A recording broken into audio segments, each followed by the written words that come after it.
আসসালামু আলাইকুম রহমতুল্লাহ বারাকাতুহ। সম্মানিত ভাই এবং বোনেরা, পবিত্র আল কোরআনের ৬৬ নম্বর সূরা আত তাহরিম এর ৮ নম্বর আয়াতটি শুনুন। আল্লাহ রাব্বুল আলামিন ঈমানদারদেরকে উদ্দেশ্য করে কি বলছেন, আসুন আমরা শুনি। বিসমিল্লাহির রহমানির রহিম। হে ঈমানদার ব্যক্তিরা, তোমরা গুনাহ খাতার জন্য আল্লাহর দরবারে তওবা করো, একান্ত খাঁটি তওবা। আশা করা যায় এর ফলে তোমাদের রব তোমাদের গুনাহসমূহ ক্ষমা করে দেবেন এবং এর বিনিময়ে পরকালে তিনি তোমাদের এমন সুরম্য জান্নাতে প্রবেশ করাবেন যার তলদেশ দিয়ে প্রবাহিত হবে সুপেয় ঝর্ণাধারা। সেদিন আল্লাহ তাআলা তাঁর নবী এবং তাঁর সাথী ঈমানদারদের অপমানিত করবেন না। সেদিন তাদের ঈমানের জ্যোতি তাদের সামনে ও তাদের ডান পাশ দিয়ে বিস্তৃত হবে। তারা বলবে, হে আমাদের রব, আমাদের জন্য আমাদের ঈমানের জ্যোতিকে পূর্ণ করে দিন, অতএব আমাদের ক্ষমা করে দিন, আপনি আমাদের ক্ষমা করে দিন। অবশ্যই আপনি সব কিছুর উপরে একক ক্ষমতাবান।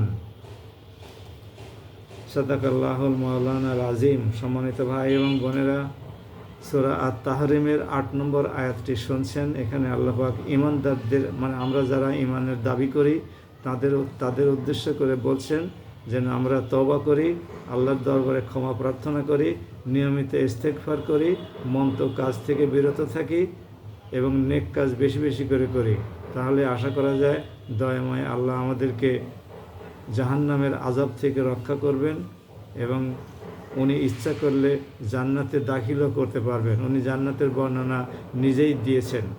আসুন আমরা সেই মহান স্রষ্টার ইবাদত বন্দেগী করি, তার কাছে প্রতিদিন তওবা করি, কারণ প্রতিদিন আমাদের দ্বারা জ্ঞাতসারে এবং অজ্ঞাতসারে অনেক গুনাহ হয়ে যায়।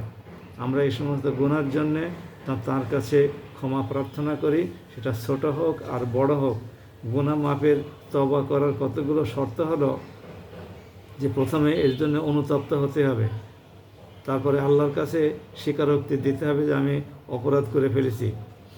এরপরে ভবিষ্যতে আর এরকম কোনো গুনাহ আমাদের দ্বারা হবে না, এই মর্মে প্রতিশ্রুতি দিতে হবে এবং গুনাহ থেকে বিরত থাকতে হবে। তাহলেই প্রকৃতপক্ষে ইস্তেগফারের শর্ত সবগুলো পূরণ হবে বলে আশা করা যায়। দয়াময় আল্লাহ আমাদেরকে ইস্তেগফার করার তৌফিক দান করুন। আসুন আমরা প্রতিদিন সকালে এবং বিকালে নিয়মিতভাবে অনেক কয়বার করে ইস্তেগফার করি। ১০০ বার আস্তাগফিরুল্লাহ পড়তে ১ থেকে সোয়া মিনিট সময় লাগে। আসুন আমরা এই ইস্তেগফারের অভ্যাস করি, দেখবেন আপনার জন্য এটা খুবই সহজ হয়ে যাবে। দয়াময় আমাদেরকে তৌফিক এনায়েত করুন। আসসালামু আলাইকুম ওয়া রাহমাতুল্লাহি ওয়া বারাকাতুহ। আমার এই ইউটিউব চ্যানেলটি ডক্টর আফতাউস অ্যানালিসিস নাম দিয়ে বানানো হয়েছে।